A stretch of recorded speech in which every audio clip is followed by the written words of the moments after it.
Sungguh senang saya bisa ada di tempat ini. Satu kemuliaan. Kalau sepertinya kalau saya ada di tempat ini, saya sungguh merasakan bahwa seperti orang yang dahaga merindukan setetes air. Tapi ini bukan setetes air, tapi ini adalah sumber air hidup ada di tempat ini. Terima kasih Tante Nani buat kesempatannya. Beliau adalah ibu yang saya hormati, kami cintai dan kami segani.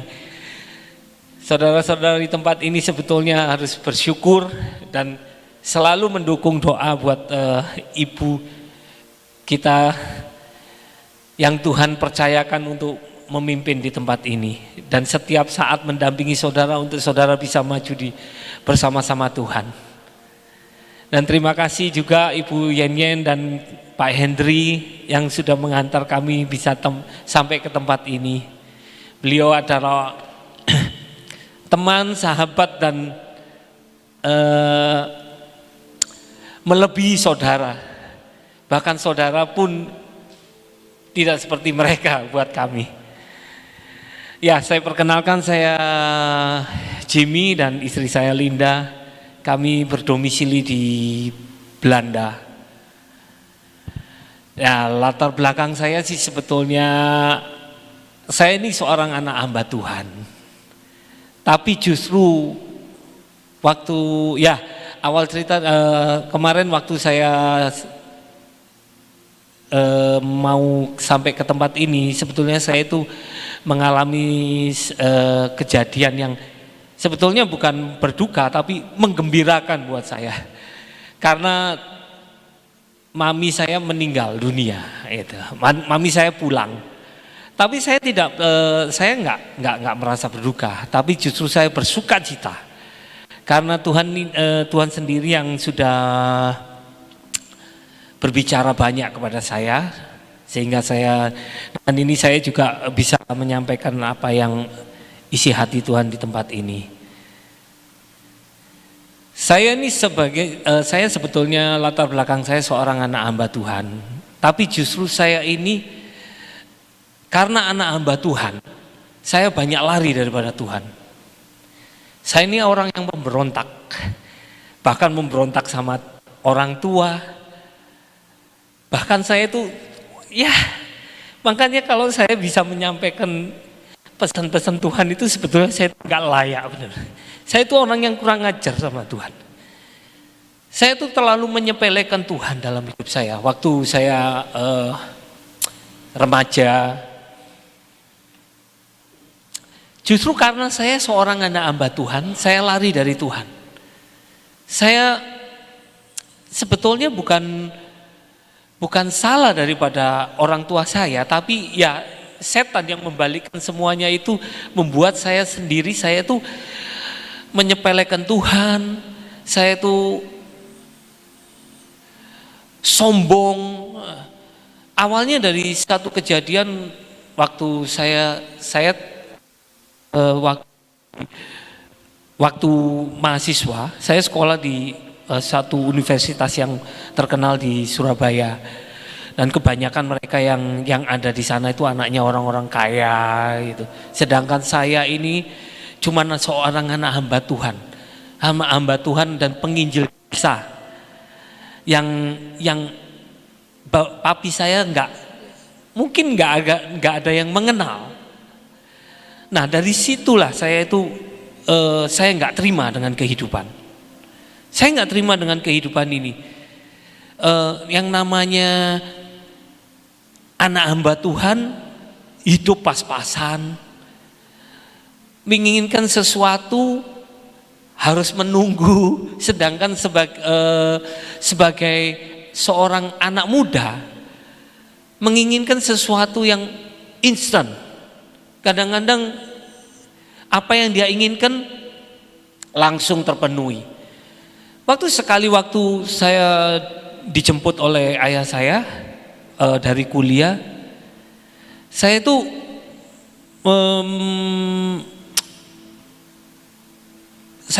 pernah berbicara begini sama, enak ya Pap, apa anak-anaknya orang-orang itu, dia bilang gitu. Mereka itu naik mobil pribadi, ya toh. Apa yang mereka inginkan mereka gampang dapatnya gitu. Nah waktu itu ayah saya berbicara begini, ya makanya kamu ini sekolahlah yang benar atau yang pinter, kata bilang begitu, sehingga kamu itu bisa merubah hidup kamu gitu.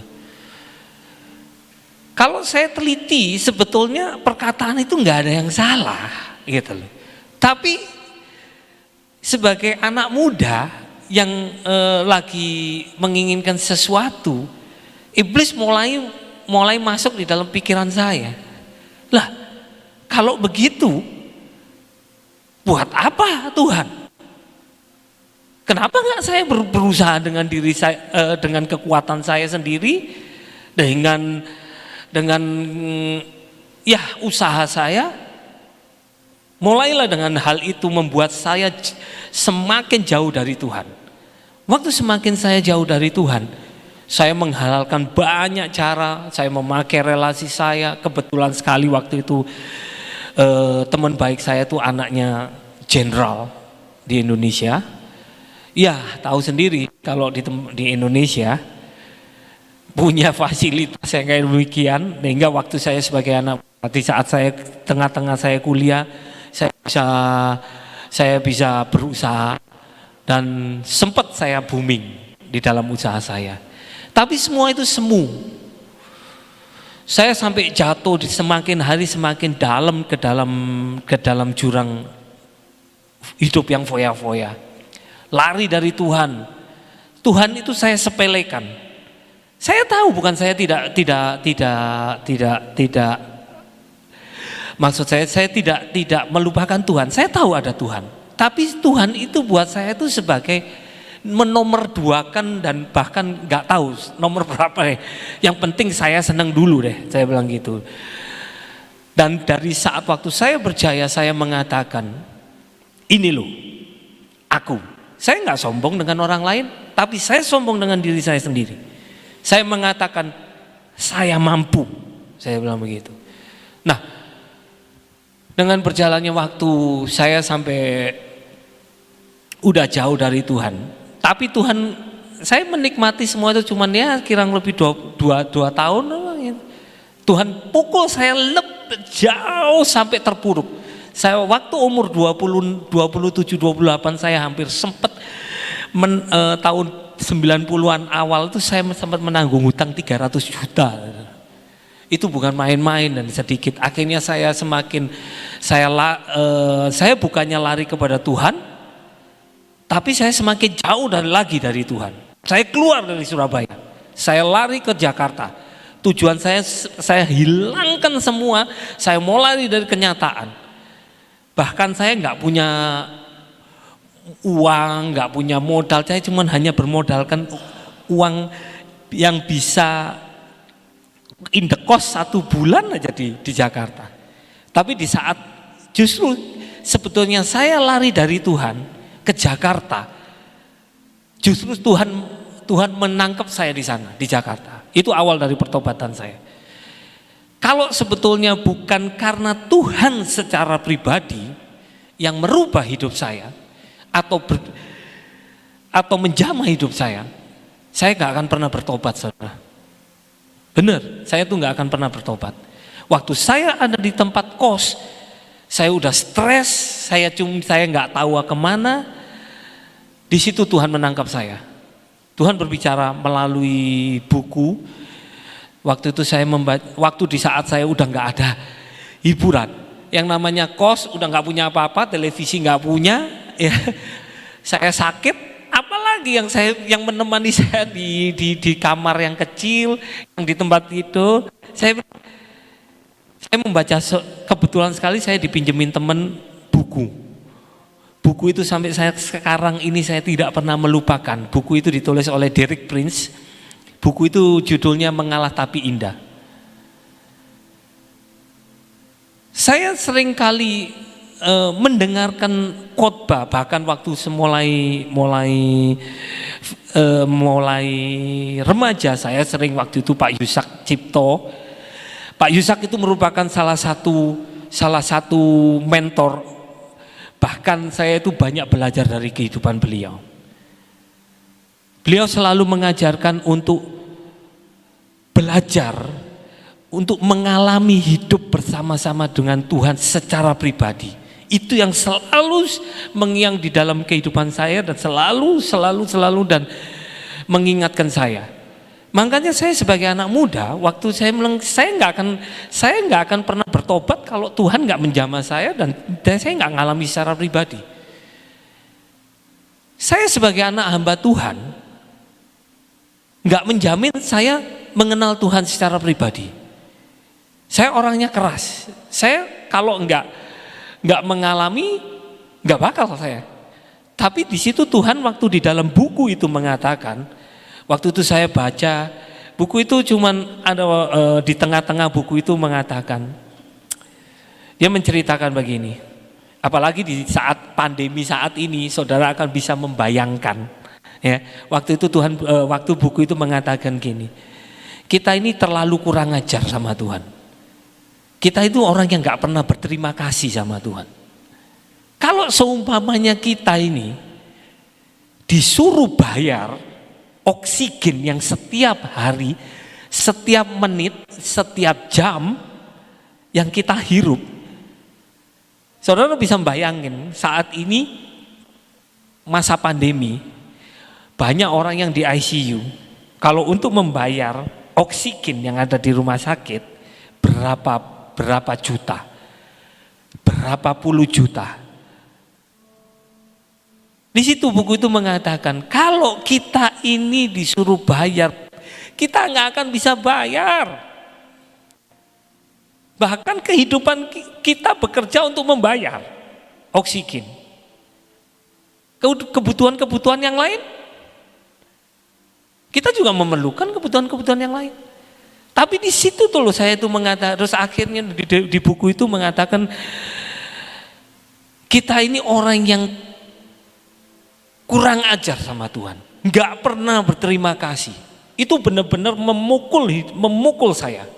Di saat saya di situ, terus Tuhan mengatakan begini, suara hati itu sangat kencang sama kamu. Dia bilang begitu kepada saya.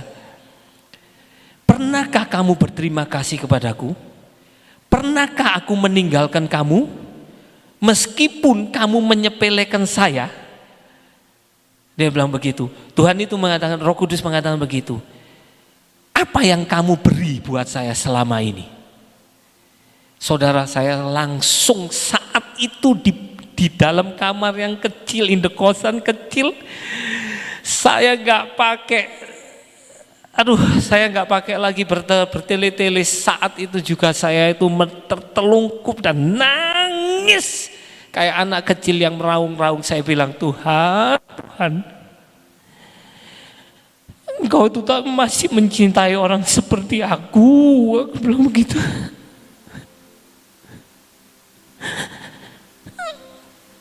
Saya ini orang yang gak layak. Apalagi kalau saya bisa berada di tempat ini dan saya bisa menyaksikan cinta kasih Tuhan, saya itu gak layak, saudara. Saya mengucap syukur kalau Tuhan masih mengingat saya. Dan Tuhan gak ingin saya lebih jauh lagi. Meskipun saat itu di belakang saya menanggung hutang 300 juta. Saya bilang gini, Tuhan, aku bilang begitu, aku saat ini menyerahkan hidupku kepadamu. Aku mohon ampun kepadamu. Aku orang yang kurang ajar. Dan saat itu saudara saya itu kembali sama Tuhan. Saya bilang sama Tuhan, apapun di belakang saya akan tetap mengikut Engkau. Dan detik itu 1 tahun itu saya itu udah benar-benar Tuhan menolong saya, menyelesaikan permasalahan saya. Tapi saya orang yang benar-benar saya jatuh bangun di hadapan Tuhan. Saya mengakui saya bukan orang yang sempurna. Sepanjang perjalanan hidup saya sama Tuhan, jatuh bangun saya, saudara. Bahkan sampai saya bisa tinggal di Belanda, Itu sebetulnya bukan keinginan saya. Jauh dari keinginan saya. Tapi Tuhan bawa saya ke Belanda. Itu dengan berbagai macam proses. Bahkan waktu saya di Belanda, saya itu berangkat dengan, sebetulnya saya itu udah hopeless. Waktu saya saya pindah ke Belanda itu sebetulnya saya itu keluar dari seperti masa lalu saya udah nggak punya pengharapan. Saya itu gimana ya? Saya udah nggak punya pekerjaan, saya udah nggak punya pengharapan. Waktu saya cuman waktu sebelum saya kembali Tuhan angkat saya ke Belanda. Saya tuh sempat nggak makan, saudara. Pernah jadi jatuh bangun, saya jatuh lagi waktu itu saya keluar dari jalurnya Tuhan. Saya tuh sempat 2 minggu saya di Jakarta itu saya tuh nggak bisa makan, saudara. Saya itu sampai dipelihara. Saya tuh untung Tuhan pakai ibu warung sederhana. Saya itu dikasih makan mereka loh 2 minggu.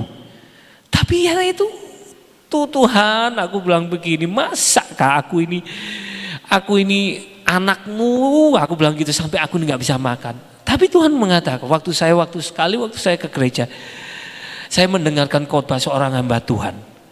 Dia waktu itu struggle dengan sekolah Alkitabnya. Murid-muridnya nggak bisa makan, bukan nggak bisa makan, berkat nggak turun. Terus dia tanya sama Tuhan, Tuhan kenapa? Dia bilang begitu. Terus dia mengatakan ada sesuatu yang nggak beres di dalam di pekerjamu, kata bilang itu, kamu bereskan. Terus saya itu boleh belajar di situ bahwa saya di situ diingatkan oleh Tuhan, nggak mungkin berkat Tuhan itu nggak mengalir dan nggak mungkin Tuhan itu nggak memelihara kita. Yang salah itu kita, yang salah itu saluran, istilahnya sumber air dari atas ini nggak bisa mengalir ke tempat yang di bawah ini. Yang salah itu bukan sumbernya, yang salah ini pipanya ini loh. Ada sesuatu yang tersumbat dari pipa ini. Kalau kita nggak membereskan pipanya, nggak mungkin, nggak akan air itu turun. Dari situ saya belajar. Saya nangis kembali sama Tuhan dan saya mengatakan, Tuhan, aku yang salah. Aku terlalu mendukakan Engkau. Saya bilang begitu. Aku percaya Tuhan. Aku bilang gitu. Waktu itu saya sempat ditawari, saya nggak bisa makan. Saya ditawari teman saya. Saudara tahu nggak? Di saat saya susah kayak begitu, teman saya menyuruh saya untuk jadi pengedar narkoba. Kebangetan nggak istilahnya? Saya seorang anak hamba Tuhan. Terus saya harus melakukan hal yang kayak begitu. Tapi saya waktu itu saya bilang begini, enggak. Saya tahu itu saya salah di hadapan Tuhan. Saya akan mencelakakan banyak orang. Saya sampai mengatakan, saya berjanji sendiri sama Tuhan, saya itu bilang begini. Sekalipun aku tidak bisa makan saat ini ya Tuhan, tapi sekalipun aku tidak akan meninggalkan Engkau. Kalau aku harus mati kelaparan, biar aku mati kelaparan. Tapi aku tidak akan pernah mau mengingkari Engkau. Itu keluar dari isi hati yang terdalam. Mungkin Tuhan menilai kita itu, ya Tuhan yang tahu hati kita ya. Hati kita masing-masing ini.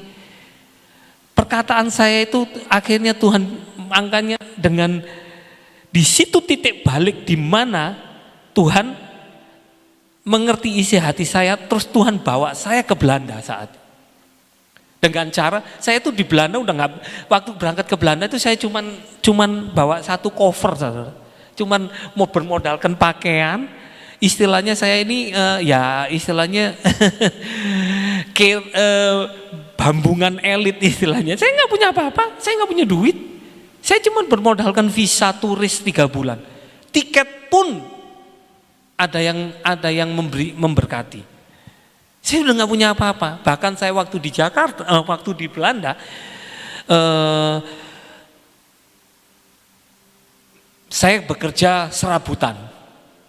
Saya bekerja, ya namanya orang untuk mencari pekerjaan yang nggak gampang di negara orang, sedangkan saya nggak punya izin tinggal. Saya menginginkan sesuatu yang legal, tapi nggak ada. Tapi ya sewaktu itu saya waktu saya kerja di restoran, saya kerja di restoran, terus saya tuh bilang sama, terus Tuhan buka jalan melalui waktu itu. Waktu saya 1 bulan mau pulang, waktu visa saya habis, bos saya mengatakan begini, Jim, kamu kalau ini nggak bisa diperpanjang gimana? Ya nggak apa-apa, saya pulang. Loh, kamu kan kesini datang untuk mencari pekerjaan. Iya. Terus kakak-kakak saya bilang begini, lu gelap aja. Kenapa lu nggak gelap aja hidup di Belanda? Iya toh. Terus saya bilang begini, saya bilang saya akan doa sama Tuhan. Saya bilang ini, Tuhan, Engkau yang mengirim saya di Belanda. Kalau Engkau izinkan saya tinggal di Belanda, Engkau akan membuka jalan bagi saya untuk saya bisa tinggal di sini. Tapi kalau saya harus hidup ilegal, berarti saya menyalahi. Saya bilang gitu. Saya nggak mau, Tuhan. Tapi kalau saya harus pulang, meskipun saya tidak ada pekerjaan, saya akan pulang. Tuhan menjawab doa saya untuk kedua kalinya di saat saya di dalam keadaan nol. Tahu-tahu bos saya bilang begini, oke, saya sponsori kamu. Dia bilang gitu. Semua surat-surat diurus, semua sampai bahkan sesudah saya mendapatkan izin tinggal, usaha itu diberikan kepada saya. Dan saya tuh bilang kalau saya itu hidup di Belanda itu nggak ada satupun yang bisa saya banggakan. Semua itu karena Tuhan, semua karena Tuhan. Makanya saya tuh bilang, kalau saya itu masih Tuhan mau tolong saya itu sebetulnya saya itu nggak layak, saya itu nggak layak. Karena saya itu udah terlalu mendukakan Tuhan, menempelkan Tuhan. Tapi dari situ saya itu belajar, justru saya belajar banyak dari kehidupan saya sama Tuhan hari demi hari. Kehidupan saya di Belanda itu sampai mujizat demi mujizat itu saya alami itu bukan hitungan bulan atau hitungan tahun. Setiap hari kalau saya bisa merasakan, kalau saya menghitung kebaikan Tuhan itu, setiap hari saya itu bisa merasakan kebaikan Tuhan. Ya, kembali lagi saya ingin menceritakan, saya itu sebetulnya anak hamba Tuhan, tapi saya itu sebetulnya kurang respect sama papi saya. Kurang respeknya, saya menganggap papi saya itu sebagai hamba Tuhan yang biasa, yang sederhana. Dia bukan seorang hero di dalam keluarga. Saya pikir begitu, saudara. Tapi justru saya belajar dari Tuhan mengenai kehidupan papi saya. Tuhan bukakan saya waktu papi saya itu meninggal dunia, hampir meninggal dunia. Dia itu koma selama 1 bulan. Selama 1 bulan itu koma. Dan saya waktu itu saya sempatkan saya pulang ke Indonesia. Saya udah 5 tahun belum pulang waktu saya pulang ke Indonesia. Dan saya mendapat kesempatan 1 minggu saya ada di rumah sakit dan menunggu papi saya. Saya itu berdoa, Tuhan, apa sih Tuhan maksudmu terhadap papi saya ini? Kok kenapa dia ini 1 bulan koma? Bahkan untuk menutup mata yang terakhir saja, gawat-gawatnya waktu saya tunggu di 1 minggu itu. Saya pikir begini, ini dosa apa sih ya sama papi saya? Hitungan manusia bukan hitungannya Tuhan. Saya belajar dari situ. Saya tuh belajar sama Tuhan, kalau ada, saya sempat telepon ke Pak Yusak waktu itu. Saya mau tanya, Om, ini kenapa papi gitu. Tapi waktu itu Om Yusak lagi ke Kalimantan. Terus saya itu doa. Sampai seorang hamba Tuhan mengatakan begini. Papimu tidak akan pulang kepada Tuhan sampai ada seorang hamba Tuhan yang menghantarkan dia pulang. Hah? Saya pikir, wow, saya pikir ini dosa apa sih ya papi saya ini kok sampai menderita kayak begini. Keliru besar saya itu, saudara. Saya itu keliru besar. Justru papi saya itu koma. Sampai terus saya telepon sama Pak Daniel.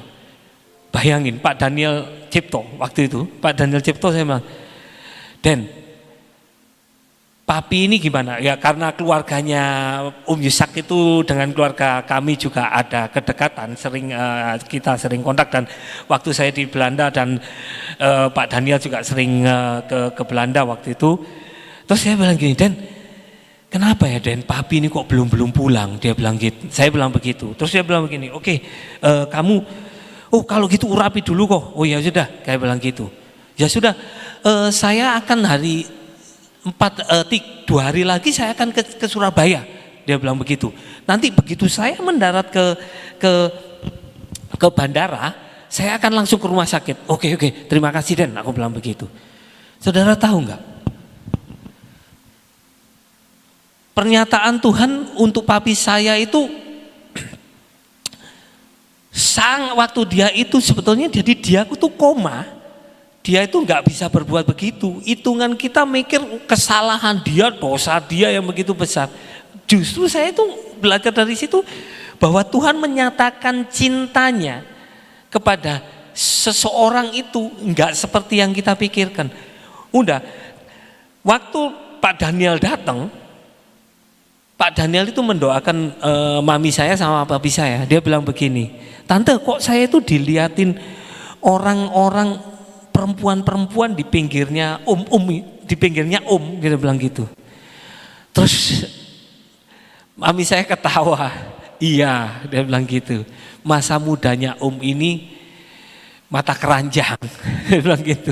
Banyak perempuan-perempuan di sekitarnya, maksudnya bahkan saya ya sebagai anak saya juga mengerti sejarah dari ayah saya. Dia itu orang yang 3 kali mami saya itu hampir dikhianati sama papi saya. Bahkan saya itu baru tahu kalau saya ini seorang anak di saat saya lahir di rumah sakit. Papi saya itu lagi foya-foya. Saya lahir itu papi saya nggak ada di rumah sakit. Saya itu baru tahu. Ya, kalau dibilang orang bahasa Jawanya kebacut istilahnya. Tapi ya biarlah, itu cuma hanya saudara. Saya pikir begitu. Waktu Pak Daniel mendoakan itu, terus dia bilang begini, Tante, itu memang saat ini nggak bisa ngomong. Tapi saya ini disuruh menyampaikan pesan kepada Tante bahwa itu sangat mencintai Tante. Tante bisa nggak mengampuni apa yang selama ini perbuat? Oh enggak, Dan, Tante itu sudah pemberesan sebelum semuanya itu udah lama. Tante itu mengampuni kok. Dia bilang gitu. Iya Tante, tapi Tuhan mengizinkan sebelum dipanggil, sebelum menghadap Tuhan. Dia ini, kenapa Tuhan izinkan sampai ada seorang hamba Tuhan hanya ingin menyampaikan, aku mencintai kamu. Itu sampai kaget, saudara. Ini orang di hadapan Tuhan luar biasa sih, kok Tuhan ini mencintai papi saya hanya untuk mengatakan saya mencintai kamu aja ke mami saya. Meskipun dia tidak bisa berbicara, di saat dia koma, Tuhan masih menolong hambanya yang peka untuk menyampaikan. Saudara tahu, waktu Pak Daniel itu pergi, baru keluar dari pintu rumah sakit, ayah saya lewat. Saya itu benar-benar belajar dari kehidupan ayah saya. Saya itu kalau secara manusia, aduh Tuhan gak akan pernah layak ya seseorang itu. Bahkan saya itu belajar dari situ. Saya tuh gak akan pernah berani mengatakan seberengsek apapun manusia atau orang yang saya kenal. Saya gak akan pernah bisa menghakimi orang itu gak akan masuk surga, gak akan. Saya belajar banyak dari kehidupan ayah saya. Bahkan saya sekarang ini, di saat ayah saya pulang menghadap Tuhan, saya belajar. Tuhan balikkan saya image yang dulu ayah saya di mata saya itu istilahnya saya rendahkan. Justru saya sekarang ini bangga punya bapak seperti dia. Kenapa? Justru karena dia, kehidupan kita anak-anaknya itu diangkat. Dia yang sudah bayar di hadapan Tuhan untuk anak-anaknya itu bisa selamat dan anak-anaknya itu diangkat sama Tuhan. Kita bisa semuanya itu bisa hidup istilahnya tercukupi, itu dia yang sudah bayar. Saya belajar lagi dengan sebetulnya saya ini datang ke Indonesia itu saya ini lagi minggu yang lalu itu ibu saya meninggal gitu. Tapi saya nggak ada kesedihan karena justru juga saya belajar juga dari kehidupan ibu saya. Ibu saya itu sebetulnya juga udah menyampaikan firman. Ibu saya itu juga kadang share di persekutuan-persekutuan doa, kaum ibu. Tapi di saat 5 tahun terakhir, ibu saya itu banyak kecewa, banyak marah sama Tuhan. Saya tahu, karena saya sebetulnya saya ini seorang anak yang pemberontak sama mami saya, tapi justru mami saya itu orang yang paling dekat dengan saya. Apa yang dia curahkan isi hatinya itu sering mencurahkan kepada saya. Nah, saya itu tahu. Saya tuh gini, Tuhan, saya tuh selalu doa, Tuhan tolong. Saya tuh selalu kalau mendoakan mami saya tuh saya bilang gini, Tuhan jamin keselamatan mami saya. Ya kalau secara manusia, saya tuh sempat ngomong, mami jangan marah, mami jangan kecewa. Dia bilang gitu, dia tuh selama 5 tahun ini dia tuh gak bisa makan, saudara. Bahkan untuk makan nasi itu nggak bisa, dia tuh cuman makan havermut yang bubur sama susu itu. Jadi dia makanannya itu, jadi badan dia itu sampai 29 kilo loh, bayangin. Kecil banget cuman tulang sama Nah dia tuh merasa, Tuhan kenapa sih kok nggak sembuhkan saya? Istilahnya, saya harus menderita, saya nggak begini nih kan nih. Baca firman nggak mau. Istilahnya mendengarkan ya diajak doa, udah pokoknya mami saya banyak kecewa sama Tuhan dalam akhir-akhir hidupnya. Saya itu cuma mohon belas kasihan sama Tuhan. Tapi seminggu waktu sebelum dia meninggal, Tuhan itu membawa saya dalam mimpi. Waktu saya di dalam mimpi, waktu di dalam mimpi itu saya sama ibu saya itu ada di satu KKR. Di satu KKR, terus sesudah itu ada hamba Tuhan itu mendoakan ibu saya. Dia bilang begini, Ibu, dia bilang begitu.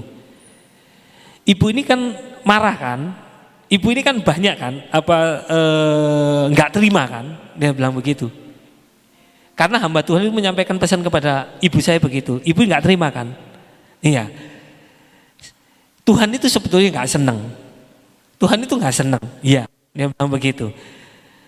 Tapi Tuhan itu mencintai ibu, dia bilang begitu. Tuhan itu nggak pernah melihat kesalahan ibu, meskipun Tuhan itu tahu. Tapi justru selama ini yang ibu lakukan buat mensupport suamimu sebagai hamba Tuhan, dan engkau yang sebagai tiang dalam keluarga untuk mencari nafkah buat anak-anakmu, Justru itu yang Tuhan perhitungkan. Jadi waduh, saya tuh sampai di dalam mimpi itu saya tuh benar-benar, duh Tuhan, Engkau itu sungguh-sungguh baik. Saya tuh terus akhirnya waktu saya nggak sempat, saya akhirnya sering video call untuk terakhir saya sampaikan pesan Tuhan kepada mami saya. Saya bilang begini, Mam, saya bilang gitu, Tuhan itu mengasihi mami. Udahlah Mam, dia waktu itu saudara sempat sakit di 1 minggu sebelum dia meninggal. Saya tuh sempat sakit. Terus saya tuh bilang begini, Mam, mami udahlah Mam, mami itu mengucap syukur selalu. Mami udahlah. Mungkin mami punya ganjelan, istilahnya punya rasa kecewa, hilangkan. Mami mengucap syukur karena Tuhan itu menyampaikan pesan yang Jimmy dapatkan dari Tuhan melalui mimpi, bahwa Tuhan itu menghapus dan mengampuni segala kesalahan mami. Dia bilang justru Tuhan itu memperhitungkan setiap yang mami perbuat buat Tuhan. Dia bilang gitu, betapa baiknya Tuhan. Dia bilang begitu. Udah ya Mam, saat ini mami cuman mengucap syukur aja lah. Saya bilang begitu. Udah. Saya juga terus sampai dia itu sempat dia mengatakan begini, kenapa? Gue mau dipanggil Tuhan. Saya sebagai anak ya nggak mungkin lah ya, masa saya itu ngomongin, ya Mama ya nggak berani. Situasinya saya tuh ya, tapi saya juga jujur, saya mengatakan enggak. Saya nggak dapat pesan itu dari Tuhan. Saya itu cuma menyampaikan pesan Tuhan bahwa mami itu Tuhan mengasihi mami, Tuhan memperhitungkan semua apa yang mami perbuat. Dia bilang gitu. 3 hari sebelum sesudah mimpi itu, saya 3 hari sesudahnya. Udah mami saya ya sudah loh. Dia karena dia bilang gini, kenapa mami belum siap ta? Aku belum siap. Kata bilang gitu. Oh ya sudah, kalau mami belum siap ya nggak apa-apa. Tuhan masih menunggu mami kok. Ya saya juga nggak dapat pesan dari Tuhan bahwa ibu saya mau bakal diangkat Tuhan, ya enggak. Ya saya juga nggak bohong kan. Terus akhirnya 3 hari sesudah mimpi itu, saya dikasih mimpi, saudara, sama Tuhan. Dikasih mimpi lagi. Ibu saya di dalam mimpi itu, saya itu pulang pergi sama koko saya, pulang ke rumah, terus saya tuh mami saya itu datang, mami saya di depan pintu terus bilang gini, kamu ini pergi-pergi aja, kata bilang itu. Alah, saya bilang, mam, saya saya pergi sebentar aja lah. Saya marah, mami jangan ngomel aja lah, saya bilang gitu.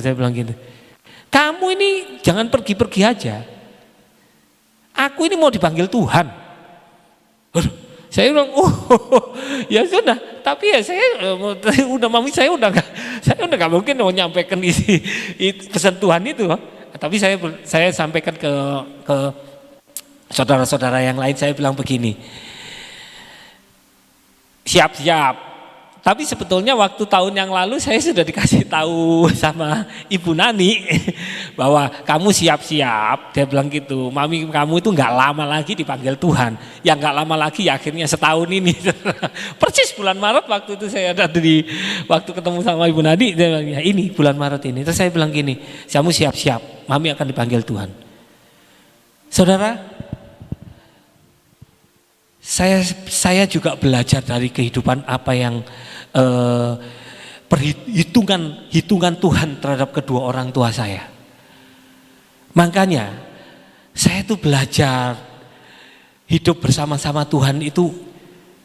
Saya tuh sekarang ini semakin jauh berjalan dengan Tuhan, semakin saya tuh mengatakan, Tuhan, Engkau itu terlalu baik.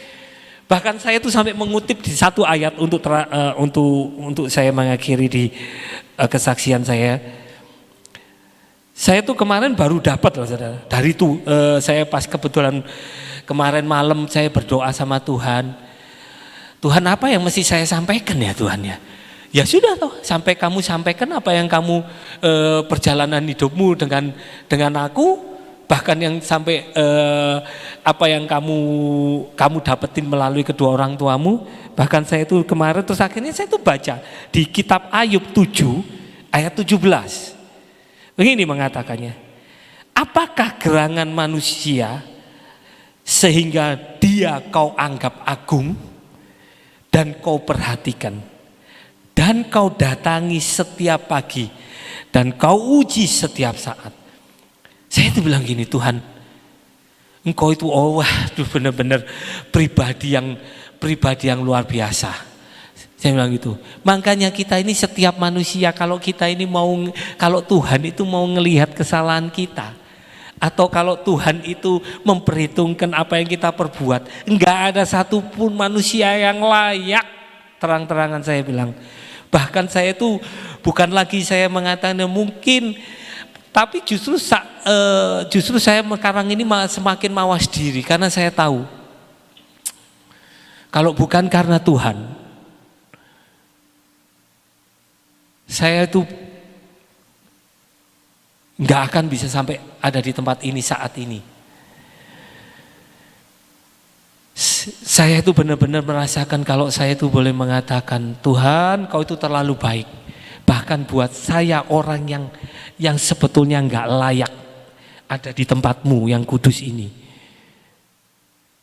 Saya mengucap syukur, Tuhan.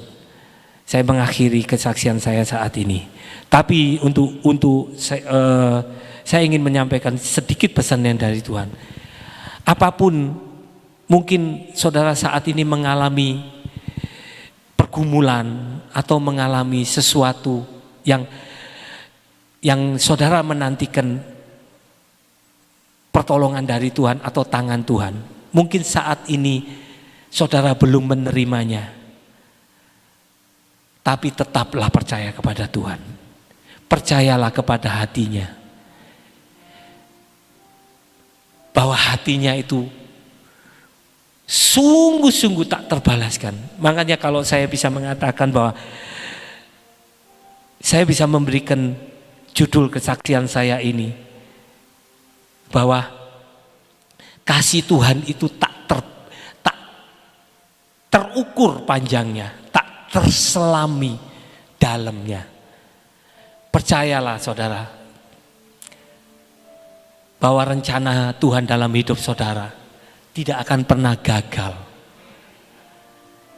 Tuhan memperhatikan kepada kita setiap masih, dan Tuhan memperhitungkan setiap apa yang kita perbuat buat pekerjaan Tuhan, sekecil apapun. Amin. Terima kasih Tuhan. Hamba-Mu sudah menyampaikan isi hatimu, dan biarlah Engkau jamah mereka yang hadir saat ini, yang saat ini boleh mendengarkan melalui streaming sekalipun. Tuhan berkati mereka satu persatu. Biarlah Engkau berbicara kepada mereka pribadi lepas pribadi, dan mereka boleh mengalaminya secara pribadi ya Tuhan. Terima kasih dalam nama Tuhan Yesus. Amin. Saudara, suatu kesaksian yang membangun dalam kehidupan kita, karena ini praktek hidup ya. Kesaksian yang menyatakan suatu praktek hidup. Itulah namanya ngeri-ngeri sedap, kata Pak Yusak, dalam mengikut Tuhan ya.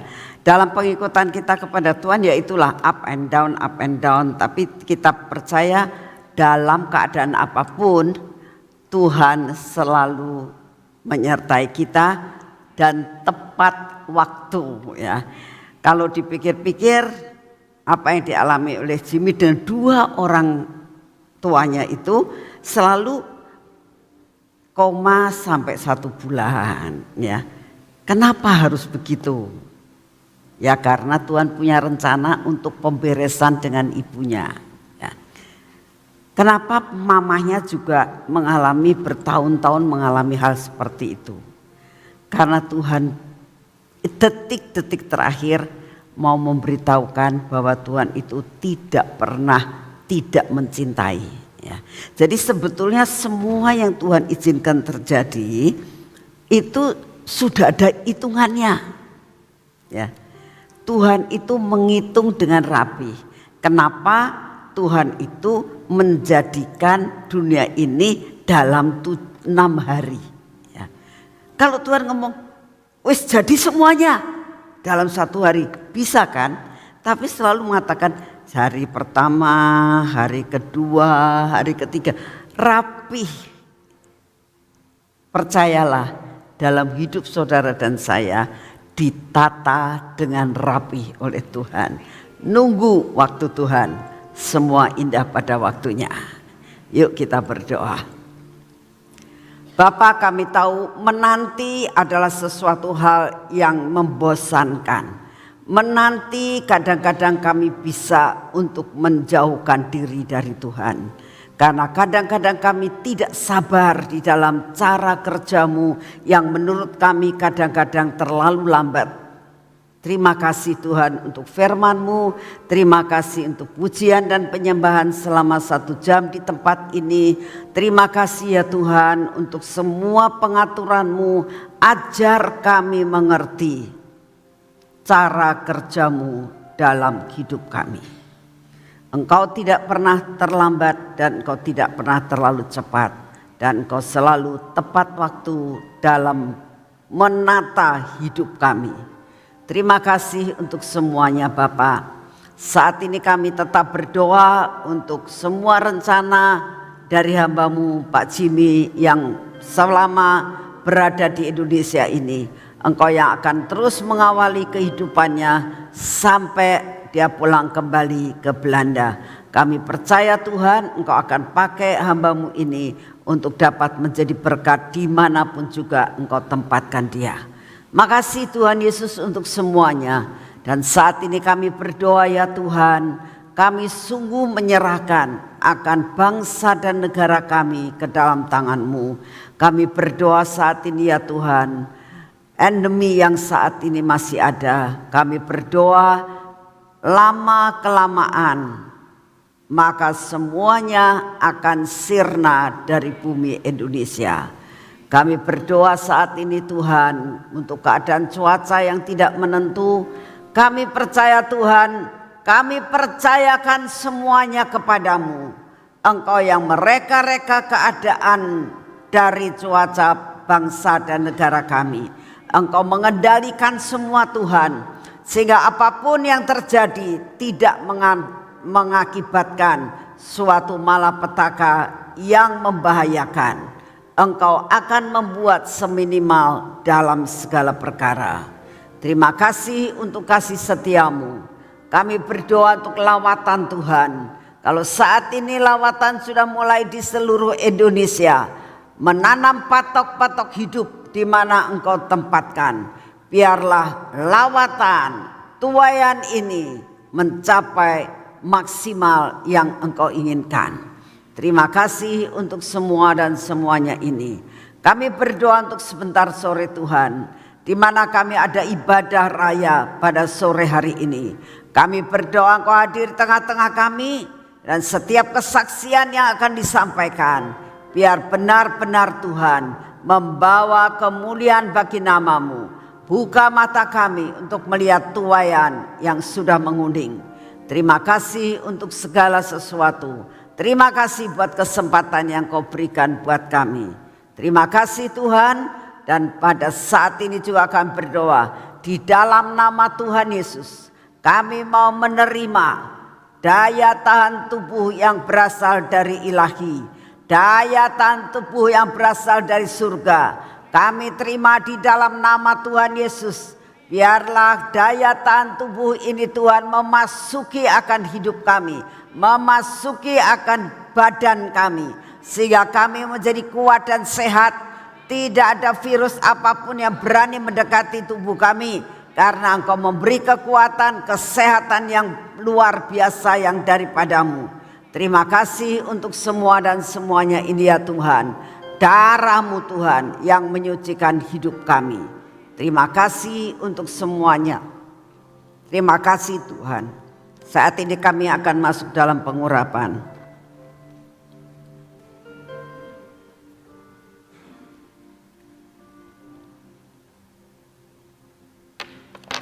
Dalam nama Tuhan Yesus, biarlah pengurapan ini memasuki akan hidup kami Tuhan, supaya benar-benar hidup kami ada di dalam kontrol pengurapan yang daripada-Mu. Begitu juga mata kami, telinga kami Tuhan, bibir, mulut kami dan hati kami persembahkan kepadamu di bawah pengurapan yang daripadamu. Engkau tahu keadaan hidup kami yang seringkali terombang-ambing. Kami minta di dalam namamu semua roh ketakutan dan kekhawatiran Engkau hancurkan Tuhan. Kami juga mengurapi tangan kami, biarlah tangan kami ini penuh urapan daripadamu, sehingga apa yang kami kerjakan tidak ada yang gagal. Semua yang kami kerjakan akan mengalami keberhasilan. Semua pekerjaan kami hari ini terselesaikan karena kami menyelesaikannya bersama dengan Engkau. Berkati akan perjalanan kami hari ini dengan kaki kami ini Tuhan. Biarlah Engkau yang akan memimpin perjalanan kami hari ini. Sampai sore, sampai malam nanti. Semua ada di dalam rencanamu. Terima kasih untuk pagi hari ini. Terima kasih untuk sepanjang hari ini. Terima kasih buat persekutuan sebentar sore. Terima kasih untuk kekuatan kesehatan. Terima kasih untuk semuanya. Segala puji, hormat dan syukur kami naikkan di hadapan-Mu. Di dalam nama Tuhan Yesus. Amin. Selamat pagi, Tuhan memberkati saudara semuanya.